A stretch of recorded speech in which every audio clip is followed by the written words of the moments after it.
Good morning, dear students. Today I am explaining chapter number 2, An Astrologer's Day, last page of the chapter. So, come to the text. Hence, I hope that at least he died as he deserved. यानी जो customer था वो astrologer से कहता है कि वो मेरी तो यही उम्मीद है कि वो मुझे मारने की जिसने कोशिश की थी वो मर चुका होगा, यानी उसकी डेथ हो चुकी हो। Yes said the astrologer. Astrologer क्या कहता है कि हाँ तुम सही कह रहे हो कि वो तो मर चुका है। Next, he was crushed under a lorry. वो कैसे मरा? वो एस्ट्रोलॉजर बताता है कि वो किसी लोरी के नीचे यानी किसी ट्रक के नीचे आ गया और कुचल गया, वो क्रश हो गया। The other looked gratified to hear it. और बाकी के लोग जो वहाँ होके निकल रहे थे जहाँ पर एस्ट्रोलॉजर बैठा था वो उसको सुन के थोड़ा, यानी किसके बारे में, किसी की डेथ के बारे में वो बात कर रहे हैं, वो थोड़ा शॉक्ड होते हैं। The place was deserted by the time the astrologer picked up his article and put them into his bag. अब लास्ट में क्या होता है, जो कस्टमर उसके पास से जाने वाला होता है तो आसपास के जो भी वहाँ पर सेलर थे वो सब अपना बंद करके जो अपनी शॉप्स हैं वो जाने लगते हैं और वो प्लेस जो है बिल्कुल खाली हो जाता है जहाँ पर वो एस्ट्रोलॉजर अपना सामान रखता है, खाली होने लगता है। तो वो भी अपना सामान जो है, आर्टिकल्स मीन्स है यहाँ पर जो अपना सामान सा है उसकी रिलेटेड एस्ट्रोलॉजी से, तो वो सब अपना बैग में डाल लेता है। The green shaft was also gone living the place in darkness and silence. तो अब वहाँ पर जो भी थोड़ा बहुत उजाला था और दूसरों की लाइट से वो सब ख़त्म होने लगता है और चारों तरफ अंधेरा दिखाई नहीं लगता है और लोगों की भीड़ भी नहीं थी और वहाँ से तो आसपास जो एरिया था वो सब खाली होने लगता है। The stranger had gone of into the night. सब जो भी थे, स्ट्रेंजर था वो भी कहाँ चला गया, वो कहाँ चला गया, इनटू द नाइट, रात के अंधेरे में चला गया वहाँ से। After giving the astrologer a handful of coin. लेकिन जाने से पहले वो एस्ट्रोलॉजर को एक मुट्ठी भर कॉइन दे के जाता है। Next, it was nearly midnight. लगभग क्या था, मिडनाइट के करीब। When the astrologer reached home. आधी रात के करीब अपने घर पहुंचा astrologer. His wife was waiting for him at the door and demanded an explanation. और उसकी वाइफ जो है वो गेट पर ही इंतजार कर रही थी उसका और पूछना चाह रही थी, डिमांड करती है कि इतनी देर कहाँ पर हो गई। He flung the coins at her and said. वो अब जो कॉइन थे मुट्ठी पर उसके पास, उसको अपनी वाइफ के हाथ की तरफ उछाल के उसे देता है। काउंट देम, क्या कहता है उसको, इन्हें काउंट करो। One man gave all that. एक इंसान ने इतने सारे कॉइन मुझे दिए हैं। 12.5 Anas she shade.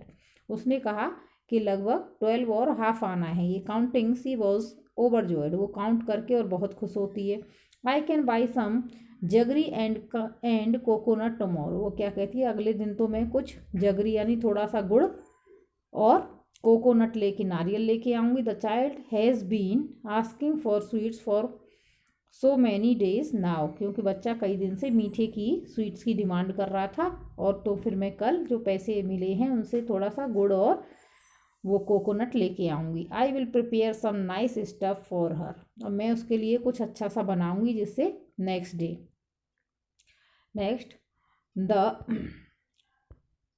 Swine has cheated me. वो क्या कहता है, swine means here pig, has cheated me, उसने तो मुझे धोखा दे दिया।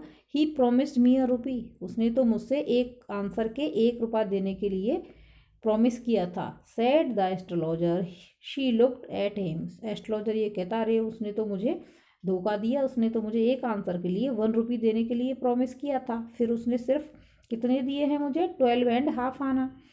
She looked at him. उसकी वाइफ उसकी तरफ देखती है कि ये क्या कह रहे हैं जबकि बहुत सारे पैसे एक कोई स्ट्रेंजर दे के गया है। You look worried. वो क्या क्या कहती है, तुम्हें थोड़े ऐसा लग रहा है कि तुम किसी टेंशन में हो। व्हाट्स रॉन्ग, क्या तुम्हारे साथ कुछ गलत हुआ है? कहता है नथिंग, कुछ गलत नहीं हुआ। नेक्स्ट, आफ्टर डिनर, डिनर के बाद, on the Payal he told her. जब डिनर के बाद में, जब वो अपने बेड पर जहाँ बैठता है वहाँ पर जब बैठ जाता है, do you know a great load is gone from the me today, वो क्या बताता है अपनी वाइफ को, तुम जानती हो कि आज मेरे सिर से एक बहुत बड़ा बोझ टल गया। I thought I had the blood of a man on my hands, मैं हमेशा यही सोचता रहा कि किसी इंसान का मेरे हाथों में खून लगा है, यानी मेरे से किसी का मर्डर हो गया था। That was the reason why I rain away from home, यही रीज़न था कि मैं अपने घर से भागकर यहाँ पर आया। सेटल्ड देयर, यहाँ पर सेट हुआ और तुमसे मेरी, and married you he is alive, और तुमसे यहाँ पर मेरी मैरिज हुई, और जिसके मैं सोचता था कि जिसका मर्डर मेरे हाथ से हुआ है वो तो जिंदा है। She guessed, you try to kill, वो जो है एकदम शॉक हो जाती है। गेस्ट यानी रुक के उसकी जो है सांस आती है, ब्रीथ। तो क्या कहती है, क्या तुमने मर्डर करने का ट्राई किया? यस इन, अब वो बताता है हाँ, in our place when I was a silly younger, मैं अपने गांव में जब एक सिली यंगर था, यानी थोड़ा बेवकूफ़ी करने वाला यंगस्टर था।